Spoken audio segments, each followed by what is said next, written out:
دعوت الحق کا یہ اجتماع اس علاقے میں پہلی بار ہو. جلسہ رودولی میں اجتماع ہوتے رہے اور ادھر کے احباب نے شرکت بھی وہاں کی. یہ جگہ جہاں یہ پروگرام ہو رہا ہے اس علاقے کی مرکزی جگہ ہے. حضرت مولانا محمد یعقوب صاحب نور اللہ مرتضیٰ نے اس علاقے میں قیام فرمایا اور علم و اسلام کا یہ گلشن انہی کا لگایا ہوا ہے. وہ حضرت مولانا اسد اللہ صاحب رامپوری رحمۃ اللہ علیہ کے خلیفہ تھے اور مولانا اسد اللہ صاحب رامپوری نور اللہ مرتضیٰ حکیم الامت حضرت مولانا اشرف علی صاحب تھانوی رحمۃ اللہ علیہ کے خلیفہ تھے.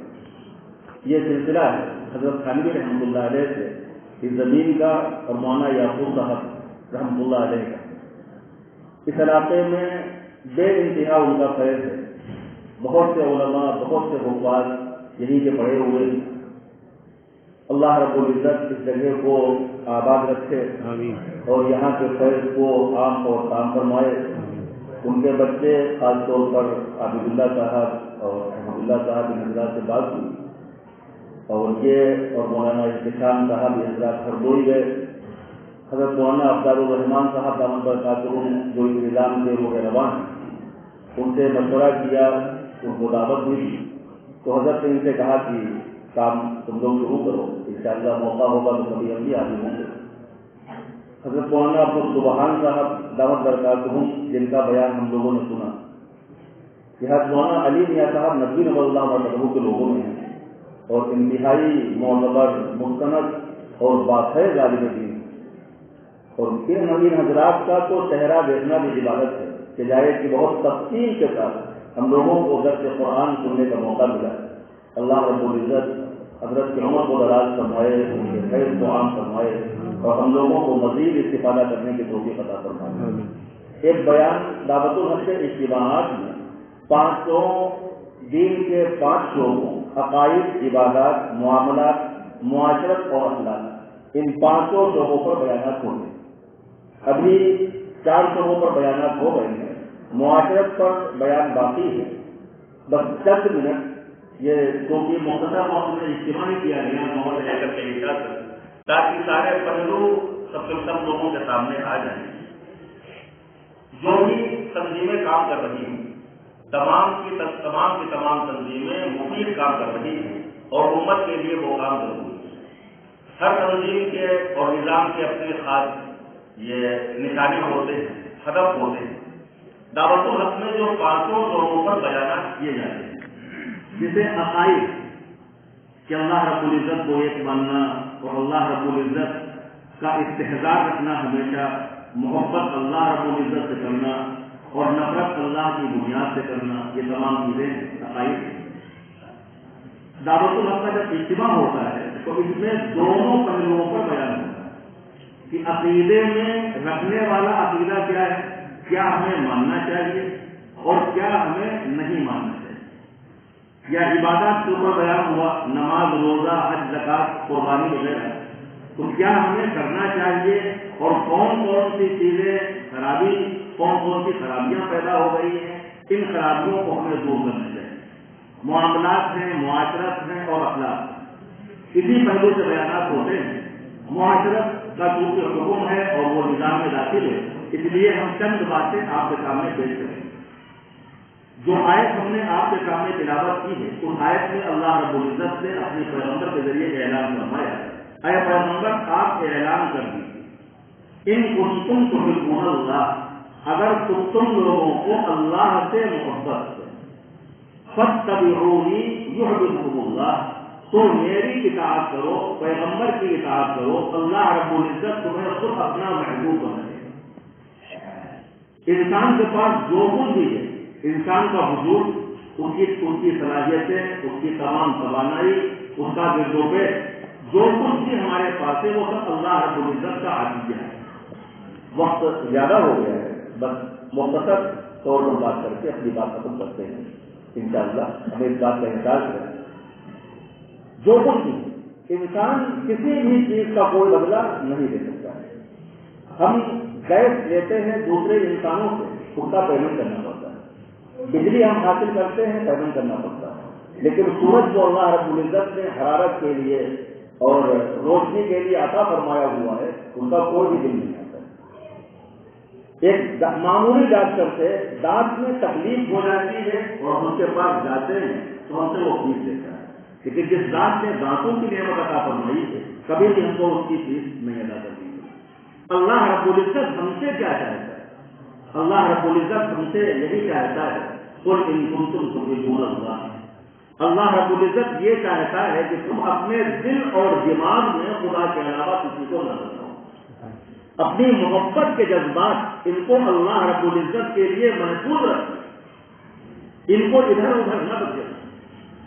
یہی وجہ ہے جہاں گناہوں کا اور نیکیوں کا ذکر آتا ہے، ایک حدیث میں ہے کہ بندہ اگر زنا کرتا ہے تو وہ ایمان سے نکل جاتا ہے، اس لیے کہ اگر ایمان باقی رہے اور دل کے اندر اللہ رب العزت کا ذرہ برابر بھی خوف ہے کسی آدمی کے اندر، تو جو عمل وہ اپنے بھائیوں کے سامنے نہیں کر سکتا، جو گناہ وہ اپنے سماج کے کسی آدمی کے سامنے نہیں کر سکتا، وہ دور دراز شہروں میں جاتا ہے، کھیتوں اور جنگلات کو تلاش کرتا ہے، بند مکانات کو تلاش کرتا ہے بدکاری کے لیے، اور اللہ رب العزت دیکھ رہا ہے اور اللہ رب العزت ہر حرکت پر نگاہ رکھتے ہوئے ہے، تو کیسے جرأت ہو سکتی ہے کسی انسان کی؟ اس کا مطلب ہے کہ دل کے اندر ذرہ برابر اللہ رب العزت کا نہ ڈر موجود ہے، نہ ان کی موجودگی کا احساس ہے، وہ مانتا ہے اللہ رب العزت۔ پیغمبر صلی اللہ علیہ وسلم فرماتے ہیں کہ چور جس وقت چوری کرتا ہے ایمان اس کے پاس نہیں ہوتا ہے، ایمان اگر ہو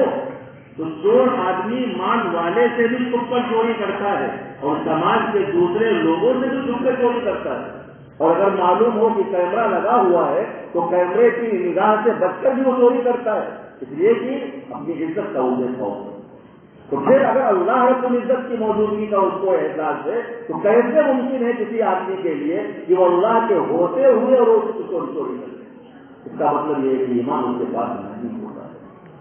قل ان کنتم تحبون اللہ فاتبعونی یحببکم اللہ، تو اپنا دل دینا، کسی مرد کو اپنا دل دینا یا کسی خاتون کو اپنا دل دینا جائز نہیں۔ دل اگر دیا جائے گا تو جس نے وہ دل بنایا ہے اس کے لیے وہ دل اس کو دیا جائے گا، تو باقی تمام چیزیں دوسروں کو ہم دے سکتے ہیں، لیکن اپنی محبت اور اپنا پیار یہ صرف اللہ رب العزت کے لیے، اللہ رب العزت ہی نے بنایا ہے اور اللہ رب العزت ہی کے لیے یہ دل اور دماغ۔ قل ان کنتم تحبون اللہ، پہچان کیا اس کی ہے کہ ہم اللہ رب العزت سے محبت کرتے ہیں یا محبت نہیں کرتے؟ ہم اللہ کے بارے میں تو پیمانے ہیں کہ اللہ نے اگر مال زیادہ دے دیا تو ہم سمجھتے ہیں کہ اللہ ہم کو بہت مانتا ہے، یہ معیار ہمارے یہاں۔ اللہ رب العزت نے قرآن میں جو پہچان بتائی ہے فاتبعونی یحببکم اللہ، کہ اللہ کی محبت کسی انسان کے دل میں ہے یا اس کے دل میں نہیں ہے، اس کو جانچنے کا طریقہ ہے پیغمبر صلی اللہ علیہ وسلم کی اطاعت۔ اگر نبی صلی اللہ علیہ وسلم کی بندہ اطاعت کر رہا ہے اس کا مطلب یہ ہے کہ اللہ رب العزت سے اس کو محبت ہے، اور اگر پیغمبر کی اطاعت نہیں کر رہا تو اللہ رب العزت کی محبت اس انسان کے دل میں نہیں۔ یہ معیار، اس تحریک کا خلاصہ اور مقصد بھی یہی ہے کہ ہمارے معاشرے کے اندر اور ہماری زندگیوں کے اندر پیغمبر صلی اللہ علیہ وسلم کی سیرت اور پیغمبر صلی اللہ علیہ وسلم کی سنت زندہ ہو جائے، اور جو کام ہم سنت کے خلاف کر رہے ہیں ان کاموں کو ہم چھوڑنے والے بن جائیں۔ مثال کے طور پر پیغمبر صلی اللہ علیہ وسلم کے جو صبح سے شام تک کے معمولات ہیں کہ صبح آپ جلدی اٹھتے تھے، پیغمبر صلی اللہ علیہ وسلم اندھیرے منہ اٹھتے تھے اور دعا آپ پڑھتے تھے، الحمدللہ الذی احیانا بعد ما اماتنا والیہ النشور، کہ شکر ہے اس اللہ کا جس نے ہمیں موت کے بعد نئی زندگی عطا فرمائی ہے، اور جس طرح آج ہم سو کر کے اٹھے ہیں ایسے ہی جب ہم قبروں میں لیٹے ہوئے ہوں گے اور فرشتہ سور پھونکے گا تو ایسے ہی اٹھ کر حشر کے میدان میں ہم پہنچ جائیں گے۔ یہ کوئی رسمی دعا نہیں ہے بلکہ یہ قلب کی کیفیت کی، یہ احساس تھا پیغمبر صلی اللہ علیہ وسلم کا، اس کیفیت کے ساتھ آپ دعا کیا کرتے تھے۔ ہر صبح جب آپ اٹھتے تھے تو اس دن کو ایک نئی زندگی آپ سمجھتے تھے اور اسی اعتبار سے آپ کام کیا کرتے تھے کہ یہ ہمارا دن ہو سکتا ہے کہ زندگی کا آخری دن ہو. اللہ رب العزت نے ہماری زندگی میں ایک دن کا مزید اضافہ فرما دیا ہے. اور یہی کیفیت پیدا کرنے کے لیے نبی صلی اللہ علیہ وسلم نے ہم لوگوں کو نصیحت فرمائی ہے کہ ہر نماز اس طرح سے پڑھا کرو جیسے زندگی کی آخری نماز ہم پڑھیں. اگر فجر پڑھ رہے ہیں تو یہ سوچو کہ پتہ نہیں کہ ظہر پڑھنے کا موقع ملے گا یا ظہر پڑھنے کا موقع نہیں ملے گا. ہمارے معاشرے کی جو سب سے بڑی بے عزتی ہے، سب سے بڑا المیہ ہے، وہ ہماری غفلت ہے. ہم چیزوں کو صورت کے اعتبار سے جانتے ہیں، وہ کام کر رہے ہوتے ہیں، لیکن اس کی روح سے ہم محروم ہوتے ہیں. بس یہی چیز اگر کنٹرول میں آ جائے اور اس کو ہم سنبھال لے جائیں تو انشاءاللہ ہم سچے اور پکے ایمان والے بن جائیں. صبح کا اٹھنا ہر آدمی کو اٹھنا ہے، ہر آدمی اٹھتا ہے، لیکن ایک آدمی کی نیت ہے کہ آج اٹھ کر کے یہ کام کریں گے، یہ پیسہ جمع کریں گے، وہ کریں گے، اور وہیں اگر نیت یہ ہو جائے کہ آج کا دن اللہ رب العزت نے ہم کو ایک نیا زندگی کا دن عطا فرمایا ہے، اس کو اس اعتبار سے گزاریں گے کہ اللہ تعالیٰ ہم سے راضی ہو جائے، تو ظاہر ہے کہ دن گزارنے کا قرینہ بدل جائے گا. چہرے مہرے کے اعتبار سے پیغمبر صلی اللہ علیہ وسلم کی جو شکل و صورت ہے، جو کتابوں میں آپ کا حلیہ لکھا ہوا ہے کہ آپ صلی اللہ علیہ وسلم کبھی ننگے سر نہیں رہا کرتے، بلکہ ٹوپی آپ ایسی لگاتے تھے جو سر سے چبھتی رہتی. حدیث میں لاستا کا لفظ پیغمبر کے بارے میں بھی اور آپ کے اصحاب کے بارے میں. اور نبی کریم صلی اللہ علیہ وسلم اکثر پگڑی کا بھی اہتمام فرماتے تھے، اس کے نیچے بھی ٹوپی آپ کے لگی رہتی. تو ٹوپی اور پگڑی یہ پیغمبر صلی اللہ علیہ وسلم کی سنت ہے. سر ننگے نہیں ہونا چاہیے. بہت سارے لوگ کھڑے ہو جاتے ہیں نماز میں آ کر کے اور ان سے کوئی آدمی بتا دے کہ بھائی ٹوپی لگا لو، تو ان کا جواب ہوتا ہے کیا بغیر ٹوپی کی نماز نہیں ہوتی. بہت سے داڑھی والا مسئلہ سامنے رکھتے ہیں. پیغمبر اسلام صلی اللہ علیہ وسلم کے داڑھی تھی، اور جب سے آپ کے چہرے پر آئی اور آپ نے اس دنیا سے رحمت فرمائی، ایک لمحے کے لیے بھی وہ داڑھی جدا نہیں، ہمیشہ آپ کے چہرے پر ہے. باقی سنتوں کا معاملہ یہ ہے کہ جس وقت آپ نے کیا اور کسی وقت میں آپ نے نہیں کیا، لیکن داڑھی تو ہمیشہ آپ کے چہرے کا جز بن کر کے رہی. اور ایک مرتبہ ایران کے دو مجوسی جو ایمان نہیں لائے، البدایہ والنہایہ کتاب ہے تاریخ اسلام کی، اس کی روایت ہے کہ دو لوگ آئے رسول اللہ صلی اللہ علیہ وسلم کے پاس اور ان لوگوں کے چہرے پر داڑھی نہیں، تو آپ نے اپنا چہرہ پھیر دیا، کہا کیسی شکل بنا رکھی؟ تو انہوں نے کہا کہ ہمارے بادشاہ نے ہم کو ایسا حکم دیا ہے اس طرح سے شکل رکھنے کا، جیسے پرانے زمانے میں ٹھاکروں کا تھا کہ داڑھی کو مڑا دینا اور مونچھوں کو بڑا رکھنا یا اور دوسری شکلیں تھیں. آپ صلی اللہ علیہ وسلم نے فرمایا وَلَٰكِنْ أَمَرَنِي رَبِّي بِإِعْفَاءِ اللِّحْيَةِ وَقَصِّ السَّوَارِ، لیکن میرے پروردگار نے مجھے داڑھی کو بڑھانے اور مونچھوں کو گھٹانے کا حکم دیا. اور رب ظاہر ہے کہ دنیا بھر کے تمام بادشاہ وہ رب کے غلام تھے. پیغمبر صلی اللہ علیہ وسلم نے ان لوگوں سے جو ایمان نہیں لائے تھے، ایک ملاقات پر آئے تھے وقت میں، ان لوگوں سے یہ بات آپ صلی اللہ علیہ وسلم نے فرمائی. اور داڑھی کا معاملہ صرف اسلام کا معاملہ نہیں ہے، یہ مردانگی کی سنت ہے.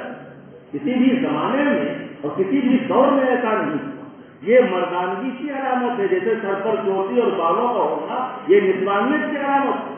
حتیٰ کہ انسانوں کو آپ چھوڑیے، جانوروں میں بھی نر جانور کی علامت ہے. یہ جو ببر شیر ہیں ان کے داڑھی ہوتی ہے، یا مرغ اور یہ وہاں نر اور مادہ ہے، ان کا بھی فرق ہوتا ہے کسی نہ کسی اعتبار سے. ان کی چوٹ کو دیکھ کر کے اور ان کے سر کے تاج کو دیکھ کر کے اندازہ ہو جائے گا کہ کیا ہے معاملہ. اور ایسے ہی ہمارے ہندوستان میں بھی جو مذہبی طبقہ ہے برادران وطن کا، ان کے یہاں بھی داڑھی کا مستقل رواج رہا. یہ الگ بات ہے کہ انگریزوں کے یہاں حکومت ہوئی، ان کا غلبہ ہوا، اس غلبے کی بنیاد پر اس کے اثرات ہمارے اندر بھی بہت زیادہ آ گئے اور یہاں تک کہ ایک عام بیماری پھیل گئی. لیکن عام بیماری پھیل جانے کا مطلب یہ نہیں ہے کہ وہ قابل علاج نہیں ہے، اس کا علاج کرنا چاہیے. تو داڑھی پیغمبر اسلام صلی اللہ علیہ وسلم کی سنت ہے. ایسے ہی لباس میں جو بہت زیادہ کوتاہی ہوتی ہے وہ پائجامے یا پینٹ جو نیچے کا حصہ ہے ہم پہنتے ہیں اور عام طور پر ٹکنا اس سے ہم چھپا لیتے ہیں. اللہ کے پیغمبر صلی اللہ علیہ وسلم نے فرمایا کہ جو لوگ ٹخنے سے نیچے پائجامہ پہننے والے ہوں گے، ٹخنے کو چھپانے والے ہوں گے، آپ جہنم کی آگ کے اندر وہ جلائے جائیں گے، جہنم کی آگ کے اندر جلائے جائیں گے۔ کوئی بھی لذت نہیں ہے، ٹخنے سے اوپر ہے یا ٹخنے سے نیچے، کوئی بھی لذت نہیں۔ ایسے ہی لباسوں کے سلسلے میں لباس ساتر ہونا چاہیے، لباس وہ ہو جو پیغمبر صلی اللہ علیہ وسلم کے لباس سے قریب ہو، ایسا ہونا چاہیے۔ ٹی وی کے اوپر دیکھ کر یا فلمی دنیا کے لوگوں کو دیکھ کر کے کوئی لباس اختیار کرنا یہ بالکل بھی ٹھیک نہیں۔ بہت سے لوگ ہیں داڑھی رکھ لیتے ہیں، لیکن داڑھی وہ رکھتے ہیں نیٹ کے اوپر کسی بڑے ہیرو کو دیکھ کر کے یا کسی کو دیکھ کر کے۔ یاد رکھیے اگر کوئی آدمی ان کو دیکھ کر کے داڑھی رکھ رہا ہے تو ان کی سنت ادا کرنے والا ہے، پیغمبر سنت ادا کرنے والا نہیں۔ وہ پتا نہ سمجھے کہ ہم بھی داڑھی رکھ رہے ہیں۔ داڑھی وہ ہے جو پیغمبر صلی اللہ علیہ وسلم کی سنت ادا کرنے کی نیت سے رکھی جائے، جب نیت کے اندر پہلے ہی کھول کے۔ ایسے ہی گھر میں جو بچوں کے لباس ہم پہناتے ہیں، یہ مردوں کی ذمہ داری ہے کہ ایسے باحیا لباس آپ پہنائیں کہ آپ فخر کے ساتھ کہہ سکیں کہ ہاں ہماری یہ بیٹی۔ ایسا نہ ہو کہ کوئی آدمی اگر پوچھ لے تو شرمندگی سے سر ہم کو جھکانا پڑتا ہے۔ وہاں بھی جو پردرشنی لباس ہوتے ہیں وہ پہنانے کی اجازت نہیں ہے، جن کا گلا بہت کٹا ہوا ہو، جو شارٹ لباس ہو یا جو بہت زیادہ چست ہو، جس کے جسم کے اعضاء کی بناوٹ نظر آئے، یہ حیا کے خلاف ہے اور غیرت کے خلاف۔ لباس کے سلسلے میں یہ چھوٹی سی بات آپ حضرات کے سامنے عرض کی، اور دوسری بات آپ کے سامنے عرض کی کہ معمولات کے سلسلے میں ایک کتاب اردو زبان میں ہے، اسوہ رسول اکرم، ڈاکٹر عبدالحی صاحب عارفی رحمۃ اللہ علیہ کتاب ہے، اور اردو میں بھی ہے، ہندی میں بھی ہے، دوسری زبانوں میں بھی وہ کتاب ہے، آسانی سے مل جاتی ہے مختصر۔ اس میں پیغمبر صلی اللہ علیہ وسلم کا اسوہ ہے کہ آپ معاملات کس طرح کرتے تھے، آپ بولتے کس طرح سے تھے، آپ کے اٹھنے بیٹھنے کا انداز کیا تھا، آپ کا لباس کس طرح تھا۔ امام غزالی رحمۃ اللہ علیہ فرماتے ہیں کہ پیغمبر صلی اللہ علیہ وسلم کی اتباع کرنا صرف عبادات میں کافی نہیں کہ چلو نماز جیسے آپ پڑھتے تھے ہم نے بھی ویسے ہی نماز کی مت کر لی، لیکن داڑھی کا معاملہ ہمارا پرسنل ہے، نکاح کا معاملہ پرسنل ہے، اٹھنے جاگنے کا معاملہ یہ پرسنل ہے، ایسا کچھ نہیں۔ یاد رکھیے کہ ایک جو پیڑ ہوتا ہے، جڑ بھی اس کا حصہ ہے، تنا بھی اس کا حصہ ہے، پھل بھی اس کا حصہ ہے، اور جو پتیاں ہیں وہ بھی اس کا حصہ ہے۔ اگر جڑ صحت مند ہوتی ہے تو تمام چیزیں ٹھیک ٹھاک ہوتی، اور اگر پھل داغی ہو گئے یا چھوٹے ہو گئے، پتیاں جھڑنے لگی اور سوکھنے لگی اور تنے کملانے لگے، تو اس کا مطلب یہ ہے کہ جڑ کے اندر کمزوری۔ ایمان اگر مضبوط ہے اللہ کے اوپر اور اللہ کے پیغمبر صلی اللہ علیہ وسلم کے اوپر، تو کسی مومن سے یہ برداشت ہی نہیں ہو سکتا ہے کہ اپنے حبیب صلی اللہ علیہ وسلم کی سنت کو چھوڑ دے اور اپنے من کے اوپر یا شیطان کی پیروی میں یا دنیا والے کے دباؤ میں کوئی کام کرے یا فیصلہ کرے۔ ایک مرتبہ ایک وقت گیا ایران کے کسی حاکم کے یہاں صحابہ کرام، اور ان سے دسترخوان پر ایک کھانا کھا رہے تھے، وہ لقمہ گر گیا تو انہوں نے اٹھایا، فوراً اٹھایا، تو پڑوس میں دوسرے بیٹھے ہوئے تھے، انہوں نے کوہنی لگا کے اشارہ یہ کیا کہ بادشاہ کے یا بڑے امیر کے دربار میں ہیں، اور یہاں اگر اس طرح سے آپ دسترخوان سے اٹھا ہوا لقمہ کھائیں گے تو یہ لوگ سمجھیں گے کہ بہت بیکورڈ قسم کے لوگ ہیں یہ۔ تو انہوں نے جو بات کہی تھی وہ بات بڑی اچھی، انہوں نے کہا اترک سنت حبیبی لہؤلاء الحکماء، کہ کیا میں اپنے حبیب کی سنت کو ان بیوقوفوں کی وجہ سے چھوڑ دوں؟ دسترخوان پر گرا ہوا لقمہ اٹھانا یہ پیغمبر صلی اللہ علیہ وسلم کی سنت ہے، اور دسترخوان بچھا کے کھانا کھانا۔ اور صحابی رسول کیا فرما رہے ہیں کہ ان بیوقوفوں کی وجہ سے میں اپنے حبیب کی سنت کو ترک نہیں کرتا۔ یاد رکھیے سنت کے اندر نور ہے، سنت میں عزت ہے، سنت میں اللہ رب العزت کی طرف سے کرامت ہے، اللہ رب العزت کا محبوب بننے کا راز چھپا ہوا ہے۔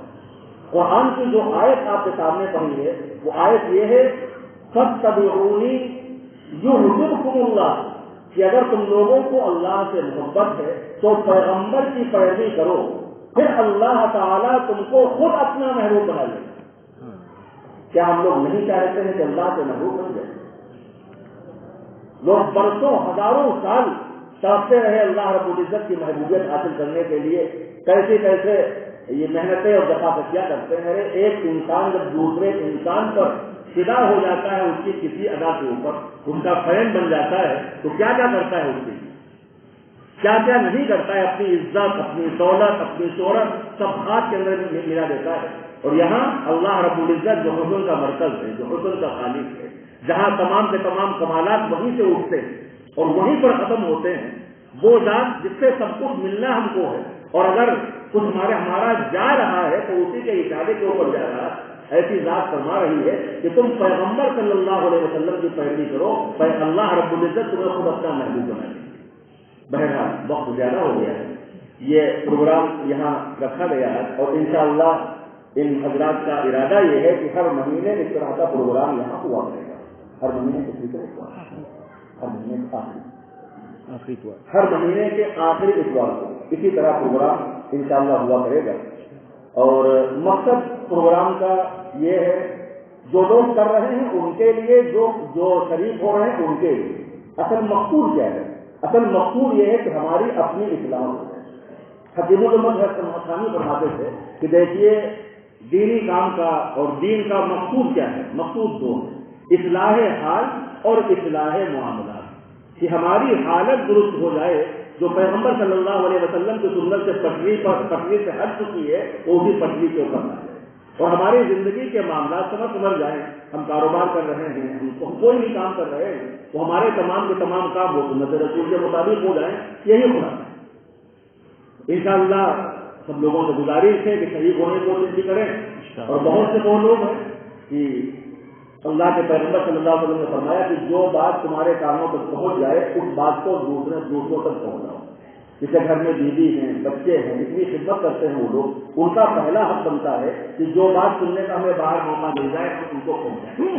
دوسرے یہ ہے کہ ہمارے اور بہت سے محبوب لوگ ہیں، ہم بازار سے جب کوئی چیز لاتے ہیں یا حج کر کے آتے ہیں، تحفہ لاتے ہیں، تو تحفہ ہم بانٹتے ہیں سب لوگوں کو. تو جن لوگوں کو حج کا ہم تحفہ بانٹتے ہیں ان لوگوں کو پیغمبر صلی اللہ علیہ وسلم کی جو اصل میراث ہے، دین ہے، علم ہے، قرآن و سنت ہے، اگر وہ بات ہمارے پاس ہے، ہم کو معلوم ہوگا یہ تو اس کو ہم بانٹنے کی کوشش کریں. اور اگر ہم اپنی زبان سے ہم نہیں ان کو پہنچا سکتے ہیں تو لوگوں کو دعوت دیں کہ بھائی ایسے پروگرام ہو رہے ہیں، آپ بھی شرکت کیجیے، اللہ رسول کی بات اس میں معلوم ہوگی. بس یہ مختصر سی بات عرض کی گئی ہے. اس سلسلے میں اللہ رب العزت ہم تمام لوگوں کو عمل کرنے کی توفیق نصیب فرمائے. ابھی نماز ہوگی اور نماز کے بعد ساتھیوں نے یہ سب لوگوں کے کھانے کا بند کیا ہے، تو سارے لوگ کھانے سے فارغ ہونے کے بعد بھی